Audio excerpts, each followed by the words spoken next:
Hello everyone, welcome back to this edition of Footprint Wrench Collectors Club. Best of 2022. I haven't seen that many footprint wrenches about at the car boot sales at all this year.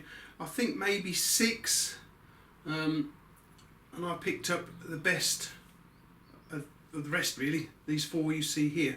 So let me bring the camera down here and we'll have a better look.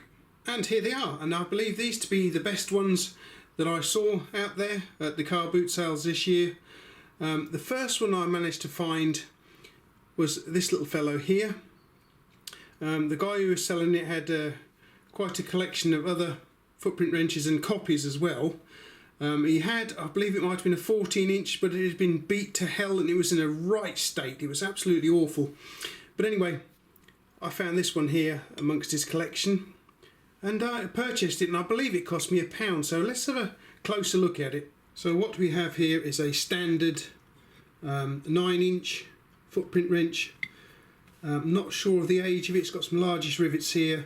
I believe they were making this style up until 1970 at the very least. Looking at this footprint wrench catalogue from 1970. I didn't know at the time when I picked it up because it was a little bit grubby. But the following day, when I cleaned it up, look what I discovered. The previous owner's name, P.B. Mason. I wonder who he was, and I wonder how many years he actually used this tool as well. Now I'm not sure whether he modded it, himself modified it, because we've got a little bend on the end of the hook here. It's supposed to be straight. It's a pry bar stroke screwdriver. Now whether he bent it for better leverage or whether he bent it in use, we'll never know without our time machine. Great Scott!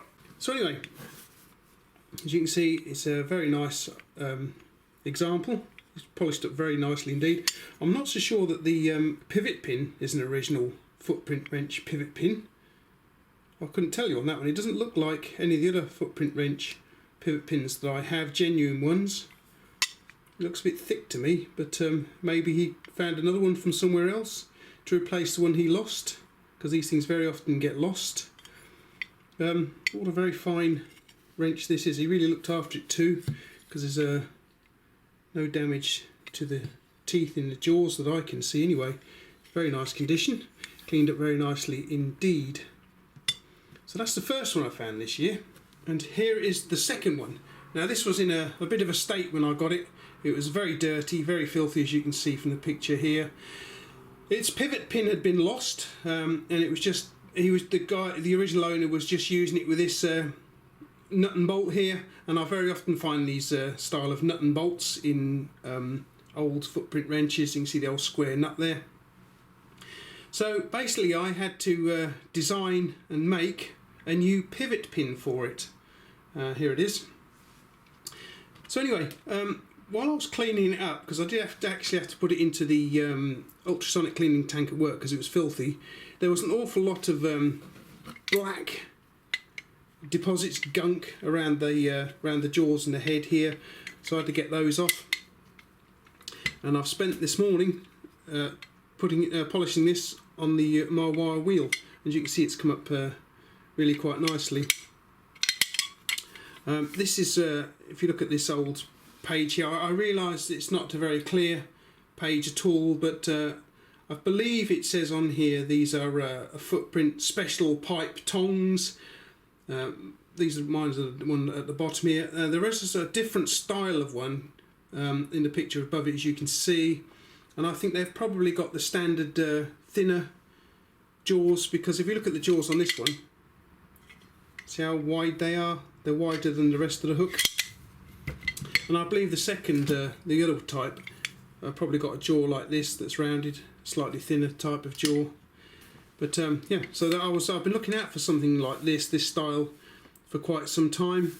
So I was really pleased to find it, kicking about in the bottom of a toolbox, sold by an oldish couple, I believe. £1. If we look at this, you can actually see it's got the footprint. Not just footprint made in England, but the footprint. So I should say this wrench goes back probably 100 years. You can see it's got a little bit of damage. It's had a hard life. You can see it's got some damage to the jaws here. They've been worn away. We have a nice little crack going on just there too.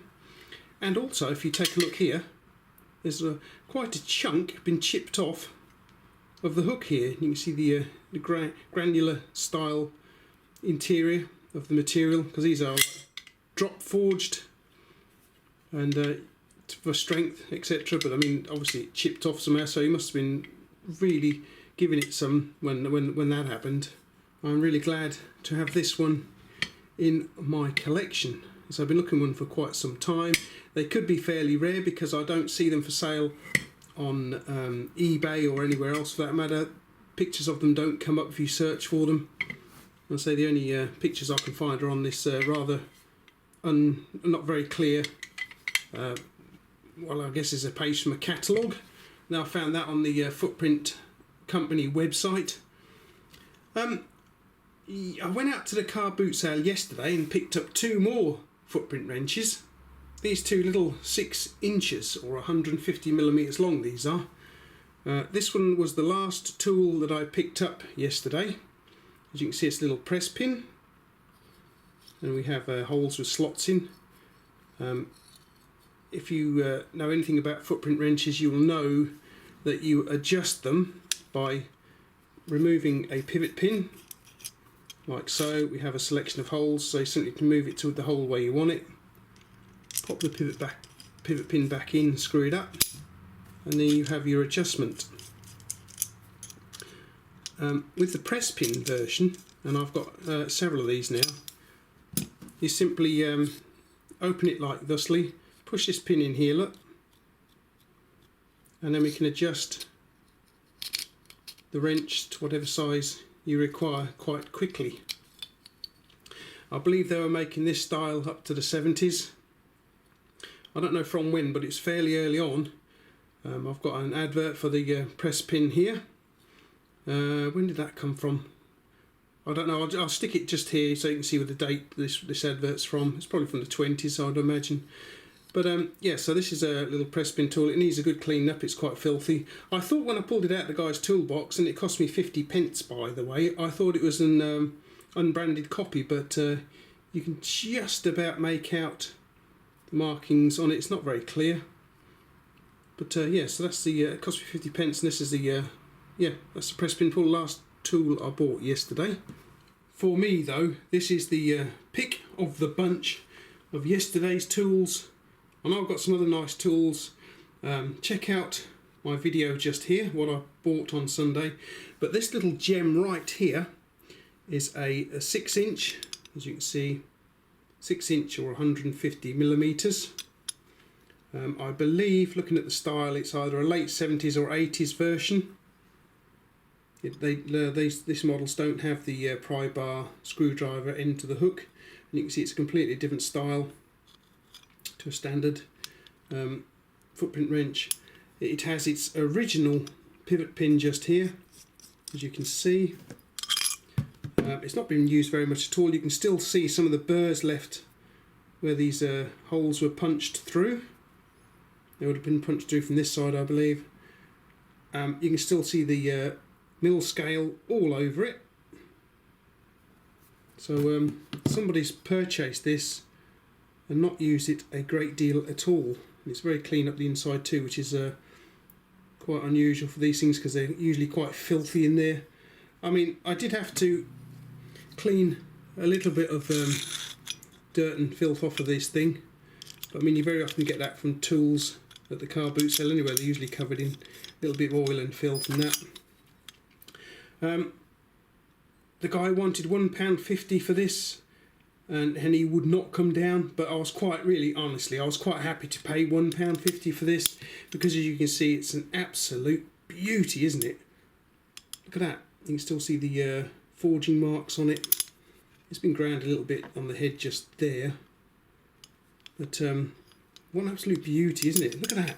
I like to find them in this condition, because you know they're hardly been used and somebody's really looked after them, maybe bought it for one use of something or other, you know, one job, and that was it, and it's probably sat in his toolbox for years and years and years until it was cleared out by because a lot of this sort of thing, they do actually come from deceased estates, unfortunately, and the family clear it all out and sell whatever's in there to the vendor that I purchased it from. Unfortunately, someday this lot's going to be coming from a deceased estate, and probably I'd imagine somebody at a boot sale in about 30 or 40 years time will be finding this lot and thinking, oh, that's interesting, wonder where they came from, but not realising, you know, that they're probably on a video out there somewhere. Ah, I forgot about this one. This one here has also got a bonus to it. I forgot about that. I only noticed this morning when I was cleaning it up. Check it out. WEC. The owner's initials very nicely stamped into the hook. I should have mentioned that earlier on, but I absolutely love it when I find owners' names on tools like this. It's such a nice thing to do because it gives it that little bit of extra history, along with the damage to the jaws here and the crack. It's all extra history to the tool. I think there are guys out there who collect these things and other tools, and they don't like finding people's initials on them, but I do, because as I say, it gives them a little extra story that we'll never ever find out about, really, to be honest with you, unless you've got a time machine and you could follow one of these back in time. That would be great. I'd love to do that, to follow one of these back in time, see who bought it first and what they used it for, and, you know, right through up to the point where I purchased it. I think that'd be rather interesting, to be honest with you, but unfortunately it's something we'll never be able to do. Anyway, guys, I hope you enjoyed taking a look at these footprint wrenches that I picked up this year from the car boot sale. I mean, there are several more car boot sales to come this year, I'm sure. The next time I go, it'll be the Auto Jumble car boot sale mix, and now I really like that because you can get some really interesting stuff, extra stalls that are not normally there, so I'll be keeping an eye out for more of these. And I mean, I'm hoping beyond hope that there'll be a certain pair of pliers there that I've passed up twice now like an idiot. Hopefully they'll be there and I can find them and pick them up, because my job is to find you interesting tools. And if I found you an interesting tool and left it behind on the field twice, that's absolute stupidity, but never mind. You can, if you're interested, guys, you can subscribe to my channel, that would help. Please feel free to give me a thumbs up, because that would help the, you know, the algorithms, etc. You can share the video with your friends. You can see these two on my Instagram, because I've posted them up there this morning. Yeah, so that's my my Instagram channel as well, if you want to check that out. Yeah, I think that's about it for today's edition, guys. So hope you enjoyed it, and I'll catch you back here at Rathbone Manor in the very near future then. Catch you later.